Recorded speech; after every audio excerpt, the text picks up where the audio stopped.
Call money వ్యవహారంపై ప్రతిపక్ష YCP ప్రత్యక్ష పోరాటానికి దిగబోతోంది.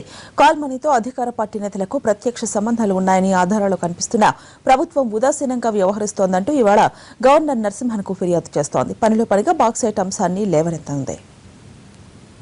విజయవాడలో కాల్మనీ సెక్స్ మాఫియా వ్యవహారం రోజురోజుకు ముదురుతోంది. అధికార పార్టీ నేతలు కాల్మనీ కేసులో ఉన్నారంటూ ప్రతిపక్ష పార్టీ ఆధారాలను బయటపెడుతోంది. అధికార పార్టీ కూడా ప్రతిపక్ష పార్టీ నాయకులకు కాల్మనీ వ్యవహారంలో భాగం ఉందని వాదిస్తోంది. ఇలా రెండు పార్టీలు కాల్మనీతో సంబంధం ఉన్న ప్రతి ఒక్కరిని శిక్షించాలని డిమాండ్ చేస్తున్నాయి. కాల్మనీ బాధితులు మాత్రం కేటుగాళ్లు తమను ఇంకా వేధిస్తున్నారని వాపోతున్నారు.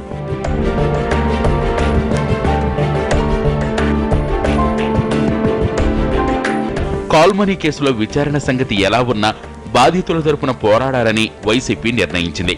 అందులో భాగంగానే ఈ అంశాన్ని గవర్నర్ నరసింహన్ దృష్టికి తీసుకెళ్తోంది. వైసీపీ అధినేత జగన్తో పాటు ఆ పార్టీ ఎమ్మెల్యేలు ఉదయం 11:30 గంటలకు గవర్నర్ నరసింహన్తో భేటీ అవుతారు. కాల్మనీ కేసుకు సంబంధించి పూర్వాపరాలనే ఆయన ముందుంచడానికి సిద్ధమయ్యారు.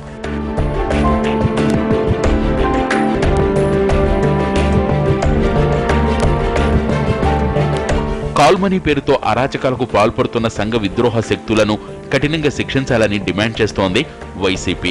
అప్పు తీసుకున్న పాపానికి అమాయక ఆడపడుచులను పడుపు వృత్తిలో దింపేందుకు కూడా కాల్మనీ నిర్వాహకులు వెనుకాటలేదంటే పరిస్థితి ఎంత దారుణంగా ఉందో అర్థం చేసుకోవాలంటూ గవర్నర్కు విజ్ఞప్తి చేసింది.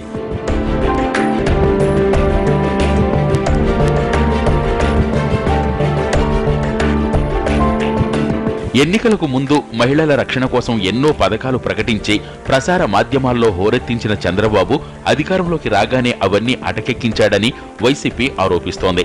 అందుకే సంఘ విద్రోహ శక్తులు విజృంభించాయంటోంది. కాల్మనీతో పాటు మన్యంలో జరుగుతున్న బాక్సైట్ వ్యవహారాన్ని గవర్నర్కు వివరించబోతోంది.